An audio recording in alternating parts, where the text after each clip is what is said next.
All right, guys, first off, as always, good morning. Glad you're here. So, here's the thing.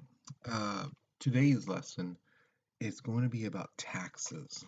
Okay, now I know taxes aren't the funnest thing to learn about, but thing is, it is imperative that you do learn about them and you know what they're about and their purpose. Okay, so here is your warm-up picture. Now, if the packet you have doesn't have this as the warm-up picture, then you picked the wrong video. Okay, so just look back, find the other videos. Okay, a lot of these now I'm naming them after the warm up. So when you see the picture on your packet, it'll say like this one's going to be IRS pool. As you can see, why? Okay, so first question, what do you see? Okay, um, make your list. Second part, uh, the what do you think this artist is trying to say? All right, now look at everything what's written down, you know, and then look what's being said, okay? And what do you think this artist is trying to say? Okay, so press pause and get down your thoughts because the notes are going to begin in three, two, one. All right, so here's the thing. The US government needs a lot of money to run efficiently, um, not just at our level, but all levels, the federal, the state, and your local level. It takes a bunch of money every day to run like the electricity at the school, you know, the paying the firefighters, the cops, things like that, you know, programs, which we're going to learn about today.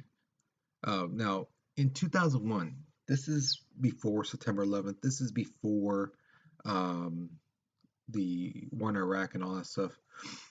But this was an interesting fact that in 2001, the government collected $3.3 trillion in taxes. Now, if you broke that down per every man, woman, and child, that's about $11,800 they collected from each person. Okay. Now, I know that seems like a lot. Like, how can they really tax that much people? You're going to find out where they collect money and things like that and how.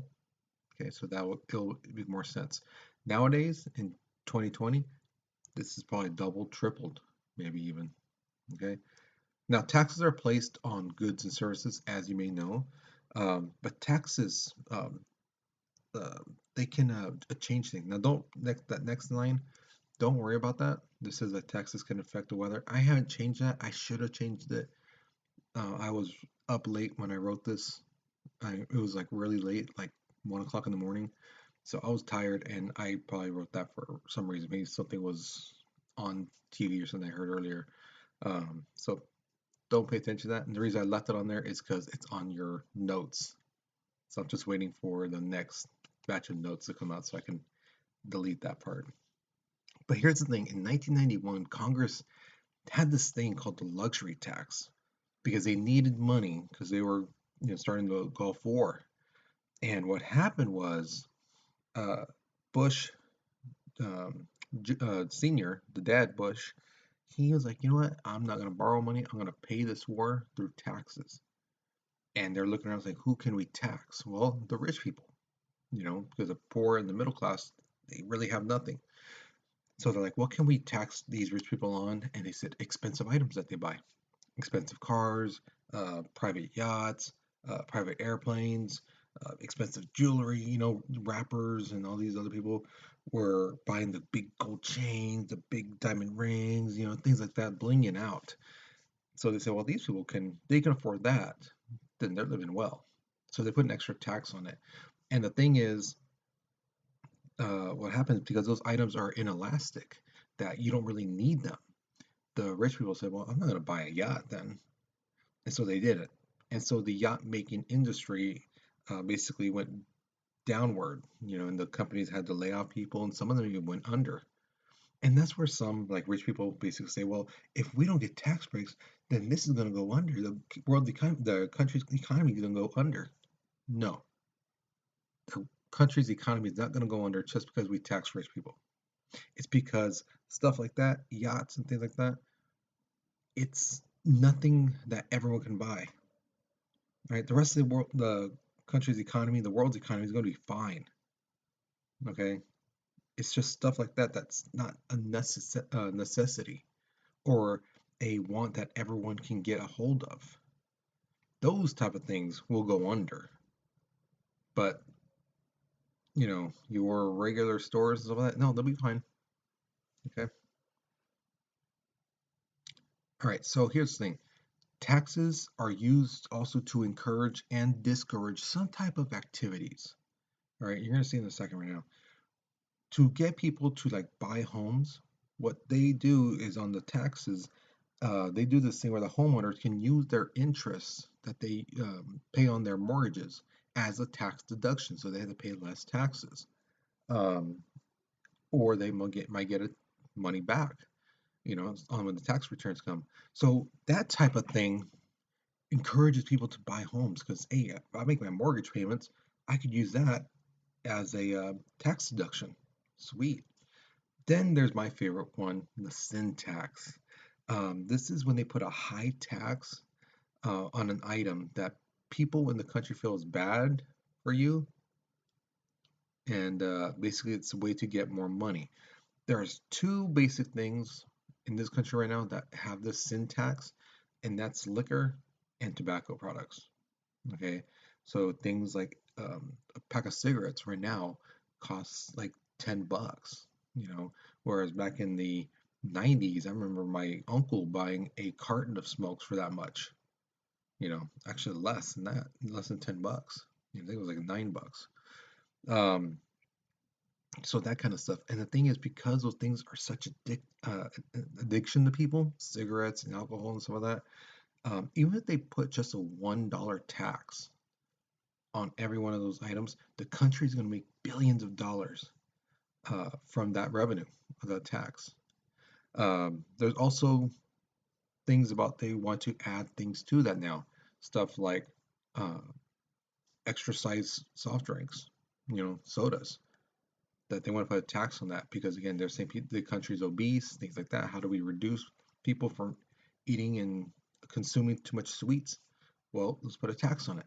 That might make them think twice about getting that super gulp, drink as opposed to the regular 20 ouncer. Okay. All right. So here's my question to you. Do you think that implementing a sin tax is a good or bad thing?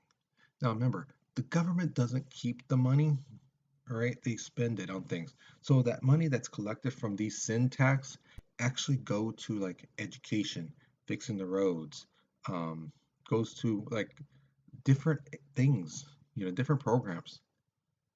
So what do you think? Do you think it's a good thing or a bad thing? All right. So go ahead, answer it. Make sure you use the writing prompt, okay? And we're going to start the notes in 3, 2, 1. All right. So the next part is income tax. This is how the government makes money. This is money based off your uh, earnings that work. All right. Now here's the thing. The tax code for this is massively large. All right. It's like thousands of pages, and the wording is very difficult. The different type of ways to get an exemption is just ridiculous, ridiculous. So that's why we have the Internal Revenue Service. Now, part of their job is to kind of simplify it for people so they can understand it. But again, a lot of people don't like it because they don't understand it, even though it is simplified. You know, another type of tax is sales tax. So I'm sure you guys have bought something from a store at least once in your life, and when you got that receipt, you'll say there sales tax. You know, so think about the time you went to go get chips for 99 cents, and all of a sudden you um, buy it and it's like $1.08. You're like, what the heck is this? It was 99 cents. How come it jumped to $1.08? That's where the tax comes in. Okay. Now you have that option to buy it or not right there and then. You don't buy something for 99 cents and they go, oh, no, no, wait, hold on. There's somebody at the door. You got to pay a 9 cents tax or 8 cents tax. You know, they add it to the product once they scan it.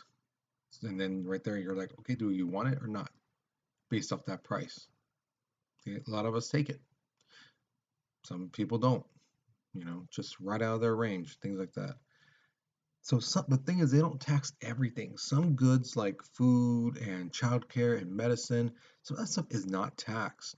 Okay, um, like in California here, they don't really tax some foods, but in other parts of the country, like Minnesota and I believe Texas too, they tax food, but they don't tax on other things. Okay, so different states tax different ways, and they don't tax all the same. They're all different. Okay, so if you look at that map right there, if you look, Oregon, Montana, New Hampshire, Delaware, those 3 states, or 4 states, sorry, those 4 states, they don't have a sales tax. So when you buy something for $1.99, it costs $1.99. Okay, so expect a penny back. Um, but everywhere else, the lighter the blue, the lesser the sales tax, but the darker the blue, the higher the sales tax. And you'll hear people say all the time, "Oh, California is too expensive. Oh my God, they're taxing the heck out of us." Well, look at number one. We're number 10. We barely made the top 10. Number one is Tennessee. Number two is Arkansas. Number three is Louisiana. Number four is Alabama. They're all in the South. So, yeah, Oklahoma's six. So when you hear people say that kind of stuff, it's like, really? All right. So there's some knowledge for you right there. So take a moment to look at the map and see where you can find the lowest, you know, see a state where you might know some family members, and what's the sales tax there. All right. So now the thing is, there are some laws and rules that allow people to avoid paying taxes. These are known as loopholes, specifically tax loopholes. And tax loopholes are basically exemptions, oversights, and laws that allow some people and businesses to avoid paying taxes. Now, here's the thing. That's why I love this picture right here. This is a great illustration. A lot of people talk about, oh, the rich people getting these taxes, the rich people getting these taxes. The tax loopholes are basically like an iceberg. The rich people people really focus on them because they are what they see, you know, and they are about 10% of the loopholes in a sense. The rest of it, the 90% underwater, that's corporate loopholes. There's some industry that they don't have to pay a single cent in tax, even though they're making billions of dollars, like net profit. They paid off everything. They, like, if you took all that money, they're still making a profit of billions of dollars. Those companies, some of them like Amazon, don't have to pay a cent. They don't have to pay one penny, even though they're making billions of dollars. They don't have to pay anything. Um, so again, the thing with loopholes is that not fair. They're not for everyone. They're generally for big businesses and wealthy individuals. Now, does that mean small businesses don't get tax loopholes? No, there are some. There are some exemptions and things like that, but nothing compared to what large corporations get. You know, like oil industry and stuff like that. They get massive loopholes, and they don't get tax as big as some places. Sometimes they don't even pay at all. Like I said, like Amazon. The thing is, even without loopholes, every taxpayer will not pay the same amount. Everyone's going to be different. Okay.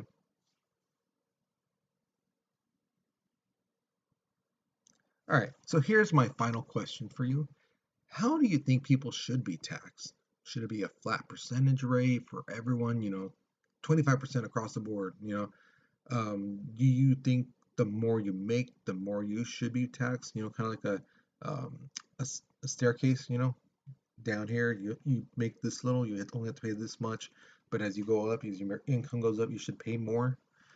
Or do you think like stuff like should the business pay less because they do employ people, they do provide people jobs, they do. create a service or create goods for people, things like that. So think to yourself, what's a fair way to do the taxes for everyone? All right. And then why do you think this would be efficient? That's the other key part. Why do you think this would work? Okay. So there's a writing prompt on the bottom. So go ahead, read that out. Um, and again, guys, please, please, please don't just put flat rate, comma, it's going to be good. No, you're going to lose points for that. Okay. Don't do that. All right, so that's the end of this video. So hopefully you learned something new. The next video is going to actually be a very, very short one. Okay. And yeah, you'll be looking at the national debt, which is going to be fun. Okay. So that's it. You guys have a good day. Uh, Take care and be safe.